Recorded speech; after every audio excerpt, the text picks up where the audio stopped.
بسم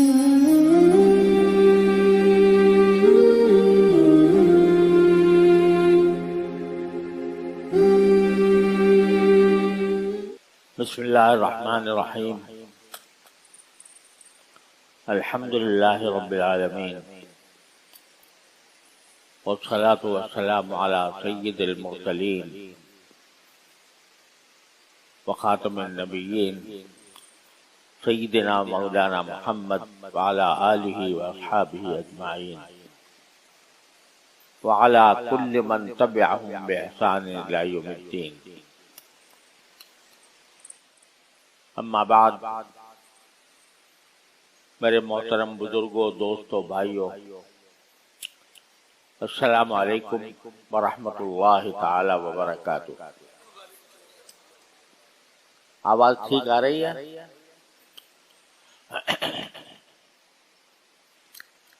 اللہ تبارک و تعالی کے فضل و کرم سے رمضان کا پہلا عشرہ کل مکمل ہوا. 10 دن اللہ تعالی نے رمضان کے عطا فرمائے، اور ایک حدیث میں ایسا مروی ہے کہ رمضان کا پہلا عشرہ وہ مغفرت کا عشرہ ہے، اور دوسرا عشرہ رحمت کا عشرہ ہے،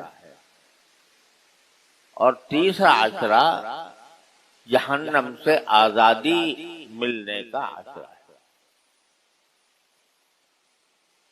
یعنی پہلے عشرے میں اگر اللہ تبارک و تعالیٰ کے احکام کے مطابق اس کو گزارا جائے تو اللہ تعالیٰ کی طرف سے گناہوں کی بخشش کا تمغہ مل جاتا ہے،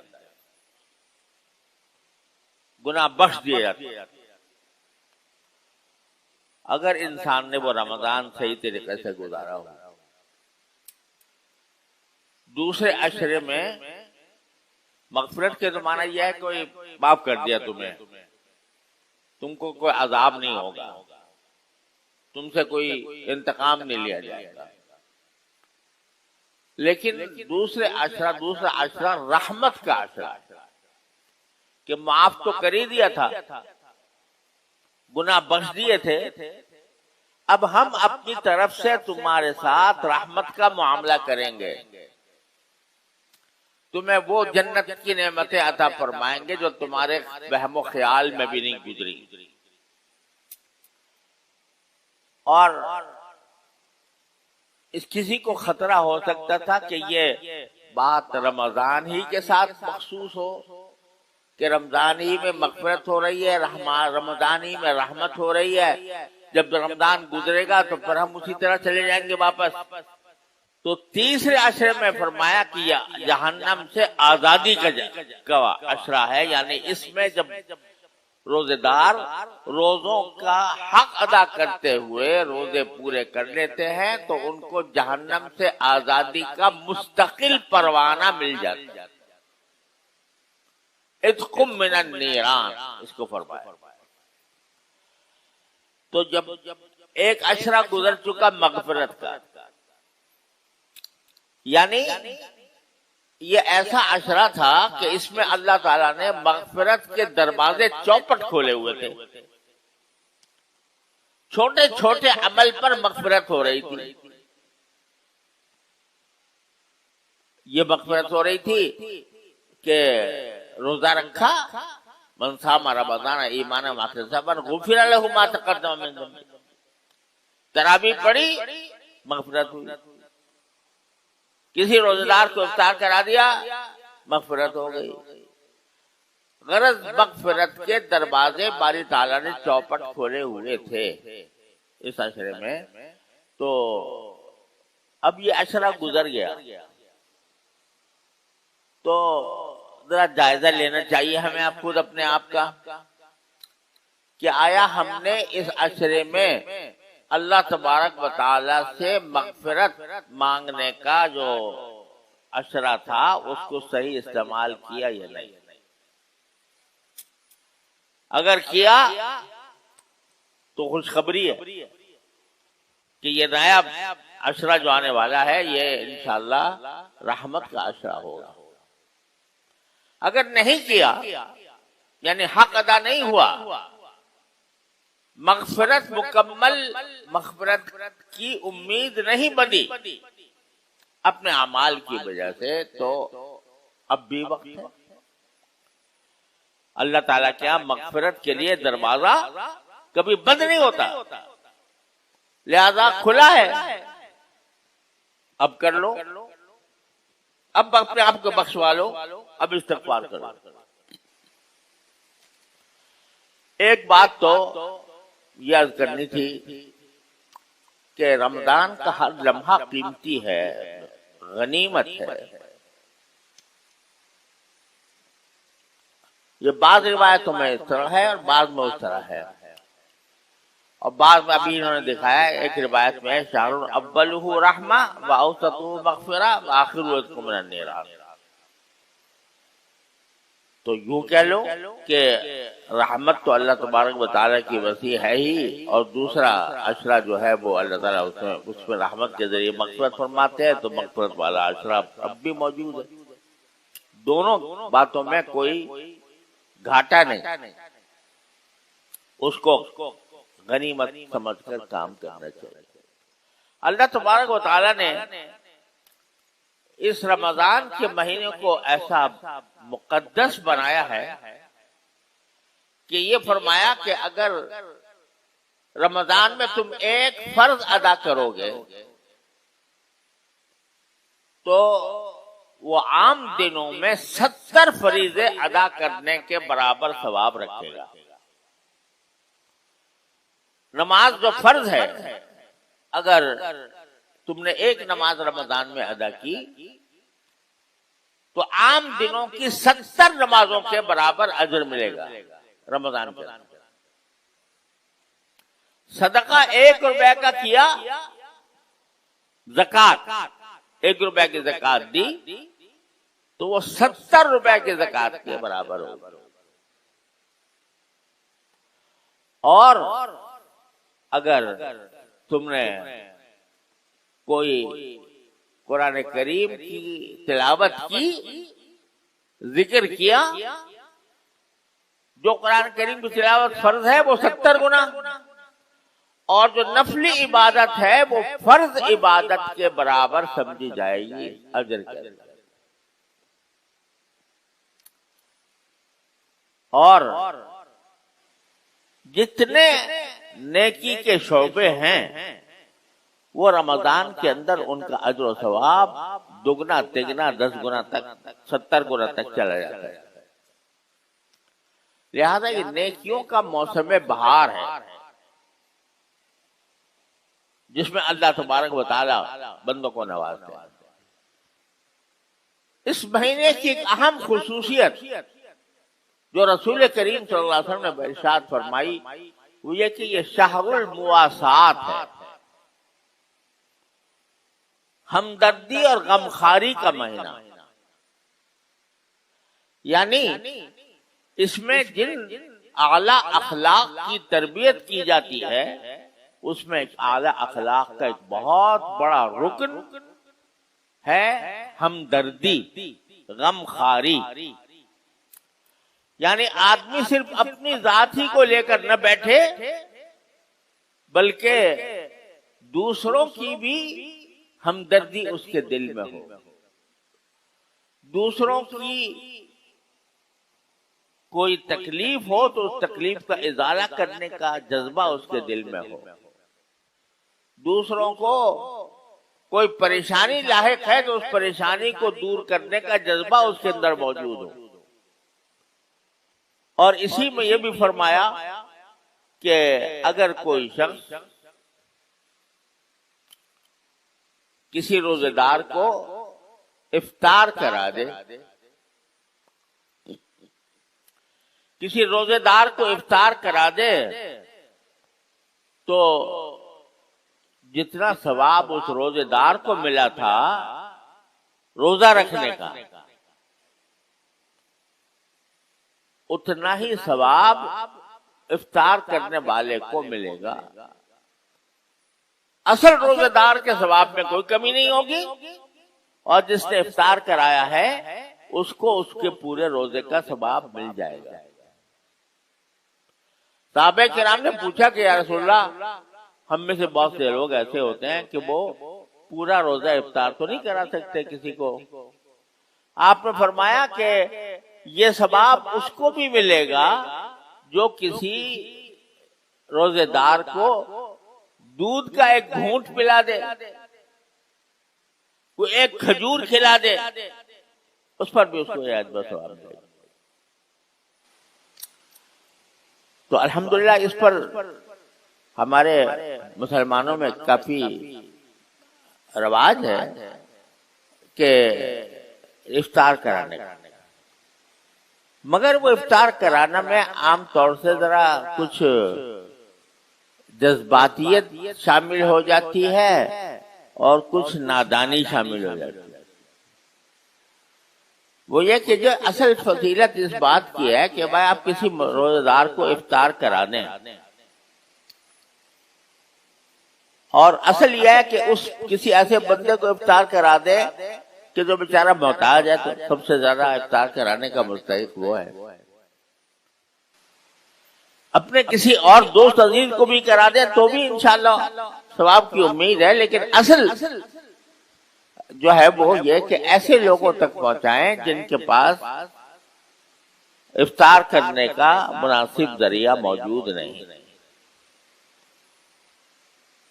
اب ہوتا کیا ہے، ہمارے ہاں معاشرے میں یہ ہو گیا ہے کہ افطاریاں پکا پکا کر ایک گھر دوسرے گھر کو بھیجتا ہے۔ زید نے عمر کو بھیج دی افطاری، وہ جو اس نے وہ تھال بھیجا تھا تو دوسرے نے اس کو بھر کے واپس بھیج دیا دوسری افطاری۔ تو ایک گھر سے دوسرے گھر، دوسرے گھر سے تیسرے گھر وہ افطاریاں چل رہی ہیں، بٹ رہی ہیں، بٹنے نہیں ہیں، وہ در حقیقت ایک رسم پوری ہو رہی ہے۔ جانتے ہیں کہ جن کے پاس ہم بھیج رہے ہیں ان کے پاس پہلے ہی سے افطاری موجود ہے، لیکن بس وہ بھیج دیا ہم نے، کبھی ہم نے افطاری بھیج دی۔ اب انہوں نے کہا جی بھاوڑے آ گئی تو ہم کیوں نہ بھیجیں، تو ہم اگلے دن اسی دن صحیح بعض اوقات اسی برتن میں، اور بعض اوقات اگلے کسی اور برتن میں بھجوا دی۔ تو میں اس کے اوپر یہ تو نہیں کہتا کہ یہ ناجائز ہے، لیکن وہ جو اصل جذبہ تھا، جس جذبے کے تحت فرمایا گیا تھا کہ کسی روزے دار کو افطار کراؤ اس کا ثواب ملے گا، وہ جذبہ اس میں مدغم نظر آتا ہے، مبہم نظر آتا ہے۔ اصل یہ ہے کہ جس کے پاس افطار کرنے کا کے سامان نہیں تھے ان کو کچھ افطار کا سامان پیدا کر بھیج دو، زیادہ بہتر۔ میں یہ نہیں کہتا کہ یہ ناجائز ہے یا، لیکن کچھ طبیعت اس سے منشرح نہیں ہوتی کہ یہ اس حدیث کا مصداق ہے جس میں یہ فرمایا کہ سارا ثواب تم کی لوٹ لے جاؤ گے۔ سمجھے، اچھے خاصے کھاتے پیتے آدمی ہے، اس نے خود اپنے گھر میں افطاری بنا رکھی ہے شاندار، آپ نے اس کو بھیج دیا ایک اور اس کو، تو ناجائز نہیں میں کہہ رہا، لیکن یہ تصور کرنا مشکل ہوتا ہے کہ وہ جو رسول کریم صلی اللہ علیہ وسلم نے جس افطار کرانے کی بات کی تھی وہ اس پر صادق آتی ہے یا نہیں۔ خیر، افطار کرانا تو ایک بات ہے، لیکن رسول کریم صلی اللہ علیہ وسلم نے فرمایا مواسات کا مہینہ ہے، ہمدردی کا، خیر خواہی کا دوسروں کے لیے، یعنی اس میں ٹریننگ دینی مقصود ہے اس بات کی کہ تم صرف اپنے لیے مت جیو، دوسروں کے لیے بھی جیو۔ اگر دوسروں کو دوسرے کچھ تکلیف میں ہیں ان کی تکلیف بتاؤ، دوسروں کو کچھ پریشانی لاحق ہے تم اس مہینے کے اندر ان کی پریشانی دور کرنے کی کوشش کرو۔ دوسرا اگر بیمار ہے تو اس کے علاج معالجے کے لیے، اس کی دلداری کے لیے کوئی اقدام کرو. دوسرا بے روزگار ہے تم اس کے لیے روزگار تلاش کرنے کی فکر کرو. تو یہ مہینہ اس طرح گزارو کہ ہر مسلمان دوسرے مسلمان کے لیے ہمدردی کا اور غمخواری کا جذبہ حاصل کرے، اپنائے، اور دوسرے کو راحت پہنچانے کی کوشش کرے. صرف یہ نہیں کہ میں تکلیف نہیں پہنچا رہا اس کو، بلکہ کوشش کرو راحت پہنچانے دوسرے ہر مسلمان. میرے ساتھ گھر میں جو لوگ ہیں ان کو، میرے پڑوسی ہیں ان کو، میرے ملنے جلنے والے ہیں ان کو، میرے دوست احباب ہیں ان کو کچھ فائدے پہنچانے کی کوشش کرو، نقصان سے بچاؤ. یہ معمولی بات نہیں کہتی رسول کریم صلی اللہ علیہ وسلم. شہر المواسات، یہ باہمی ہمدردی کا مہینہ ہے، اور اسی لیے یہ فرمایا کہ اگر کوئی دوسرا بھی تم سے لڑائی کرنا چاہے تو لڑائی کے اندر عام قاعدہ یہ ہے کہ اس نے اگر ایک ہاتھ مارا ہے تم بھی ایک ہاتھ مار سکتے ہو. لیکن رسول کریم صلی اللہ علیہ وسلم ترتیب نے فرمائی کہ اگر اس فَإِن جَهِلَ لَكُمْ جَاهِلٌ، اگر کوئی لڑائی کرنا چاہے تم سے تو کہہ دینا بھائی میرا روزہ ہے. لڑائی کرنا چاہے زبانی لڑائی اور چاہے جسمانی لڑائی، کوئی لڑائی کرنا چاہے تو کہہ دینا انی امرؤ صائم، میرا روزہ ہے، میں معاف کرنا، میں روزے کی حالت میں ہوں، میں اس حالت میں لڑائی نہیں کیا کرتا. یعنی جس موقع پر آپ کو عام حالات میں اپنا دفاع کرنے کی اجازت تھی، اس موقع پر بھی آپ دفاع کرنے کے بجائے کہہ دو بھائی میرا روزہ ہے، میں اس جھگڑے میں پڑھنا نہیں، بات ختم. یہ مواسات کا اور اس کے جزیات بہت سے ہیں کہ کس طرح لوگوں کی غمخواری کی جائے، کس طرح لوگوں کے ساتھ ہمدردی کا معاملہ کیا جائے، اس کی بہت سی جزیات. فرمایا کہ اپنے غلام، اب غلام تو رہے نہیں، نوکر تو ہیں، تو اپنے غلام یا اپنے نوکر کو بھی رمضان کے مہینے میں زیادہ مشقت کا کام نہ سپرد کرو. یہ فرمایا جو شخص اپنے غلام کے کام میں تخفیف کرے گا، یعنی آسان کر دے گا اس کے لیے کام، اللہ تعالیٰ اس کے لیے آخرت میں تخفیف کرے گا. تو غرض مواسات، ہمدردی، غمخواری، اس کے بے شمار شعبے ہیں. یہاں تک کہ اپنے زیر دست لوگوں سے کاموں میں تخفیف کر دینا بھی اس کا ایک حصہ ہے، جس کا بڑا ثواب ہے. تو غرض ہمدردی، غمخواری اس میں زیادہ ہونی چاہیے، پڑوسیوں سے، شہریوں سے، اپنے ہم ملک لوگوں سے، باہر کے لوگوں سے. لیکن اتنا بڑا المیہ ہے جس سے ہم آج کل گزر رہے ہیں کہ اس وقت ہماری ہمدردی، غمخواری کے سب سے زیادہ مستحق فلسطین کے مسلمان ہیں،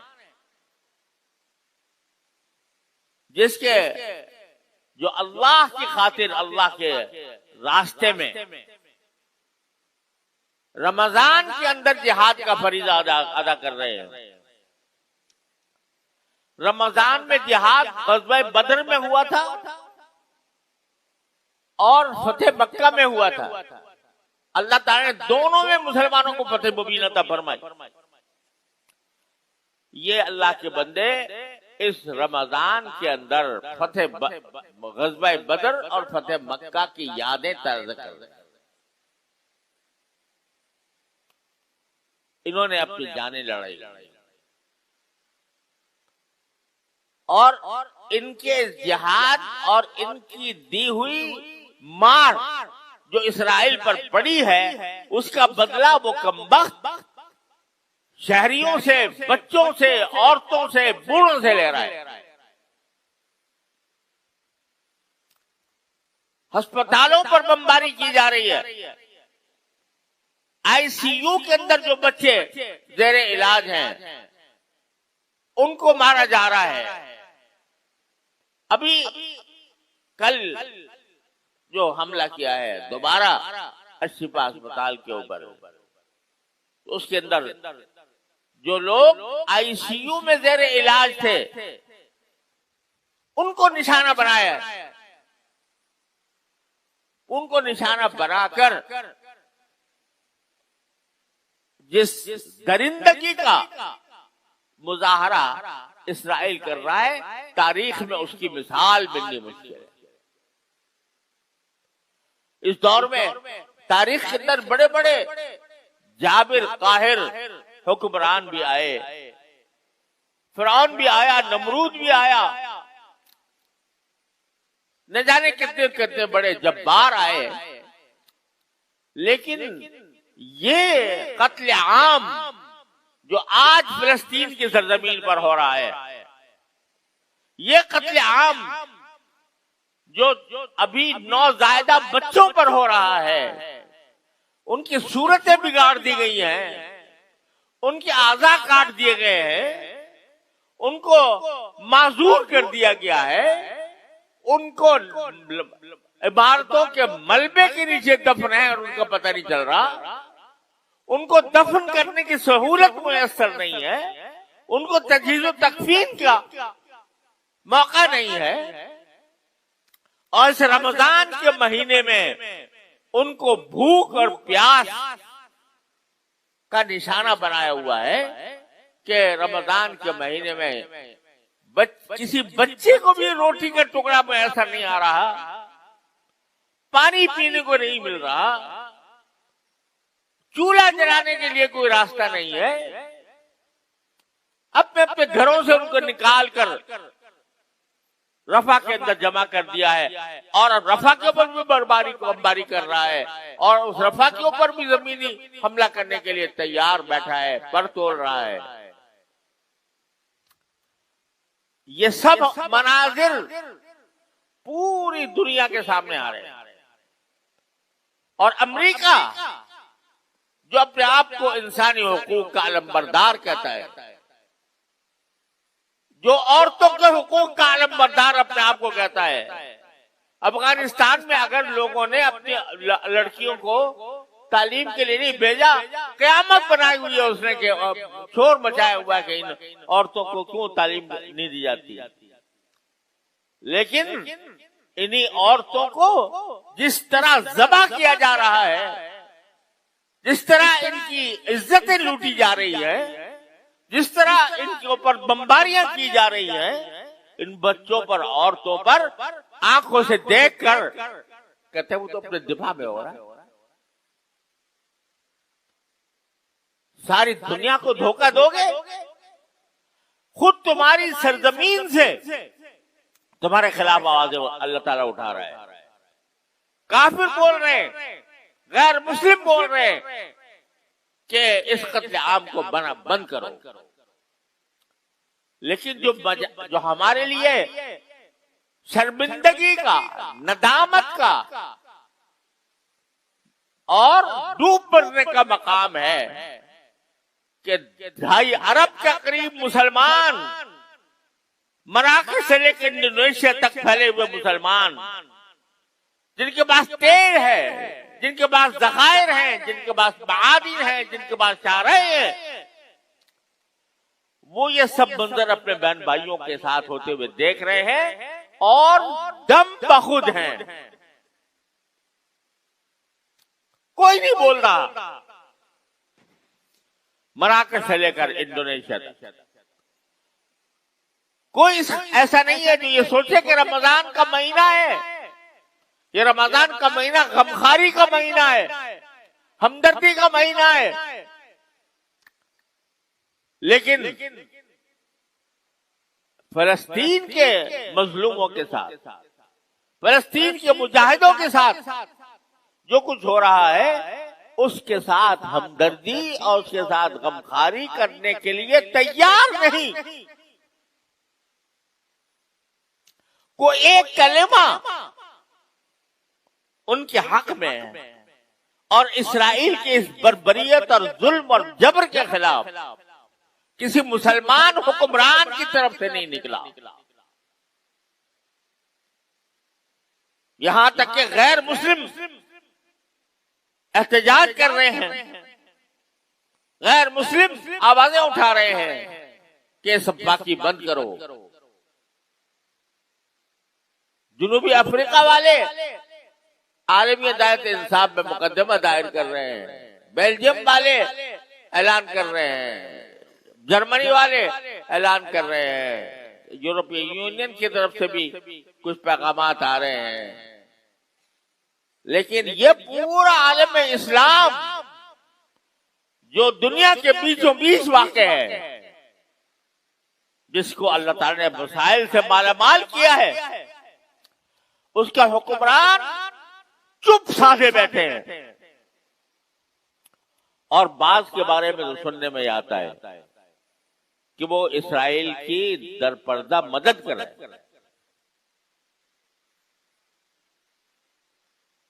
یہ بتاؤ کہ اس رمضان کے مہینے میں اس سے بڑا ظلم اور کیا ہوگا کہ عورتیں بچوں کو مرتے ہوئے دیکھو.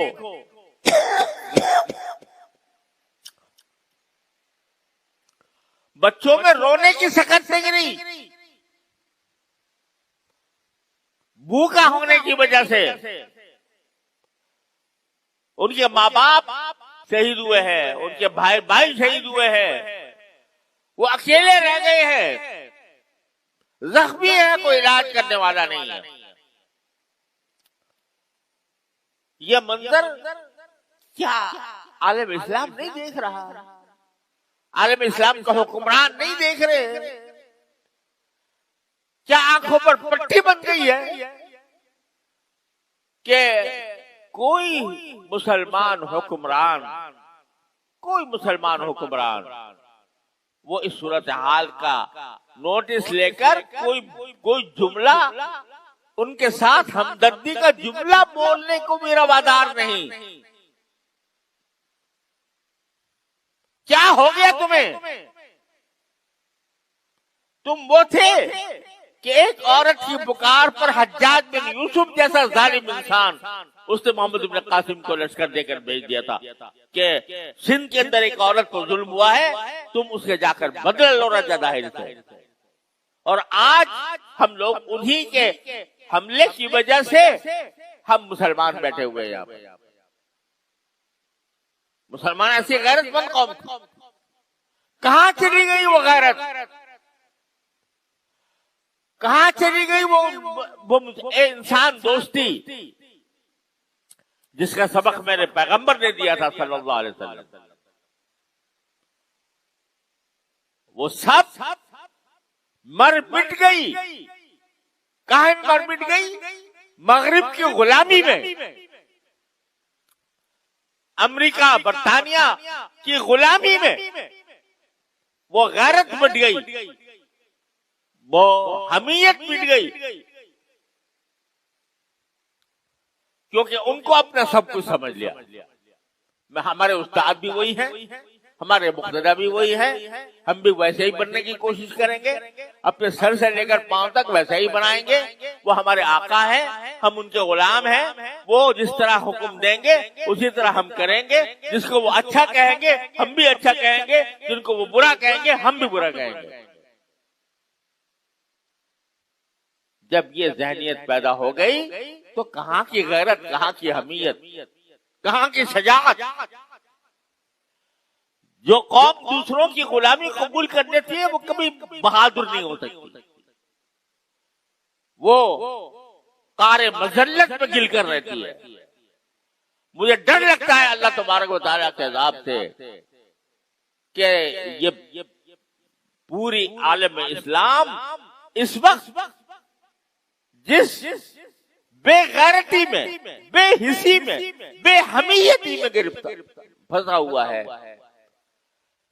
کہیں اللہ تعالیٰ کو ناراض کر کے یہ پورے عالم اسلام کے لیے تباہی کا پیش خیمہ نہ ہو۔ رمضان کا مہینہ مواسات کا مہینہ پیدا، تم اپنے گلی چھوڑ اڑا رہے ہو، تم افطار کی دعوتیں کر رہے ہو، تم لوگوں کو کے لیے کھانے تیار کر رہے ہو، ہنسی اڑا رہے ہو، عیاشیاں کر رہے ہو، اور تمہارے بھائی، تمہاری بہنیں، تمہارے بچے، تمہاری اولاد ذبح ہو رہی ہے، تاریخ کے بدترین طریقے پر ذبح ہو رہی ہے۔ 30,000 سے زیادہ بچے، عورتیں، مرد بے گناہ شہید کیے جاتے ہیں، تمہارے کانوں پر جوں نہیں رہتی اور کہتے ہو ہم رمضان منا رہے ہیں، ہم رمضان کا استقبال کر رہے ہیں۔ رمضان کا استقبال دعوتوں سے ہوتا ہے، رمضان کا استقبال بڑے بڑے کھانے کا انتظام کرنے سے ہوتا ہے، رمضان کا استقبال اللہ کے حکم کی تعمیل سے ہوتا ہے۔ کیا کیا تم نے اس رمضان کے اندر اپنے فلسطینی بھائیوں بہنوں کے لیے؟ کسی نے، ہر شخص اپنے منہ میں ڈال، اپنے گریبانوں میں ڈال کر سوچے کیا کیا؟ ان کی مدد کے لیے کوئی ایک پیسہ تم نے خرچ کیا؟ ان کے لیے رات کو اٹھ کر اپنے بارگاہ الہی میں کوئی دعا کی؟ یہ تو کم از کم تمہارے اختیار میں تھا۔ اے عام مسلمان، تیرے ہاتھ میں حکومت نہیں تھی، تیرے ہاتھ میں فوج نہیں تھی، تیرے ہاتھ میں طاقت نہیں تھی، لیکن تو اللہ سے تو مانگ سکتا تھا۔ تو اپنے جتنے تیری جیب میں پیسے تھے وہ کم از کم لا کر وہ کسی طرح بھجوانے کی کوشش کر سکتا تھا، جبکہ راستے کھلے ہوئے ہیں۔ تو نے تو یہ نہیں کیا، اور تیرے حکمران انہوں نے تو اپنے گلے میں پہلے غلامی کا پٹا ڈالا ہوا ہے۔ تو نے کبھی ان سے بھی یہ کہنے کی جرات نہ کی کہ ہم غلام رہنا نہیں چاہتے، اور ان کو متوجہ کرتے کہ تم یہ فلسطین کے بارے میں کیا کر رہے ہیں۔ تو یہ بس یہ مزے اڑا لینا کہ بھئی رمضان کا مہینہ ہے، اس میں رحمتیں آ رہی ہیں، اس میں مغفرتیں آ رہی ہیں، اس میں افطار کرانے کا ثواب مل رہا ہے، اس میں فلاں کاموں کا ثواب مل رہا ہے۔ ارے ڈرو اس بات سے کہ کہیں اللہ تعالیٰ کا عذاب نہ آ جائے ہمارے اوپر، جس بے حسی اور بے غیرتی کا ہم اس رمضان کے اندر مظاہرہ کر رہے ہیں اپنے فلسطینی بھائیوں کے خلاف۔ تو میرے بھائیوں، حکمرانوں کا جو کام تھا وہ اپنی سیاستوں میں، اپنی کرسیوں میں، اپنے مسائل میں، وہ ان کا سارا سوچ فکر کا محور وہ اپنی سیاست، ان کو پتہ نہیں، پتہ ہونے کے باوجود جوں نہیں رینگ رہی ان کے اوپر۔ تو آخر عوام ہی ہوتے تھے جو اپنی حکومتوں کو آمادہ کرتے ہیں، عوام ہی کھڑے ہوتے ہیں، اپنی حکومتوں سے مطالبہ کرتے ہیں کہ بھئی تم یہ کام کیوں نہیں کرتے؟ ذرا مہنگائی ہو جائے تو لوگ سڑکوں پہ آ جاتے ہیں، احتجاج کرتے ہیں، نعرے لگاتے ہیں، اور اتنا بڑا ظلم ہو رہا ہے، مسجد اقصی پکار رہی ہے کہ ہے کون میرا رکھوالا، اور ہمارے کانوں پر جوں نہیں رہتی۔ ہم یہ بات اپنے حکمرانوں تک نہیں پہنچا رہے۔ ڈر لگتا ہے اللہ تعالیٰ کی عذاب سے تو میرے بھائیوں اس کا شعور پیدا کرو، اس فریضے کا شعور پیدا کرو، غلامی کا جوا اپنے گردن سے اتارنے کا شعور پیدا کرو، اللہ تعالیٰ سے رجوع کرو، اللہ تعالیٰ سے مانگو۔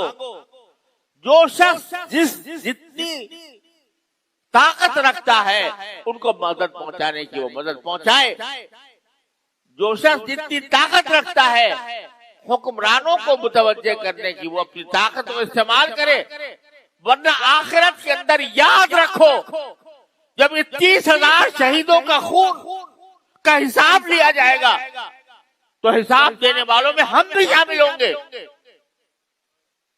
تم نے ان کے لیے کیا کیا تھا؟ اتنا نہیں ہو سکتا تم سے کہ تم ایک دن کی آمدنی کا 1 روپیہ تم ان کے واسطے مخصوص کر دو اور اپنی آمدنی میں سے کچھ حصہ اپنے مظلوم بہن بھائیوں کے لیے پہنچانے کا انتظام کرو۔ یہ بھی اگر نہیں ہو سکتا، اگر یہ بھی نہیں ہو سکتا تم مسلمان کہلانا چھوڑ دو اپنے آپ کو۔ اگر اتنی غیرت تمہارے اندر موجود نہیں ہے تو یہ اللہ تبارک و تعالیٰ کے کرم کا مہینہ ہے۔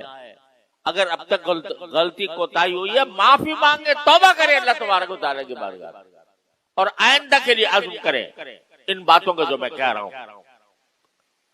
اللہ تعالیٰ اپنے فضل و کرم سے برحمت سے ہم سب کو صحیح فہم عطا فرمائے اور اس کے مطابق صحیح طریقے سے مطابق عمل کی توفیق عطا فرمائے۔ وآخر دعوانا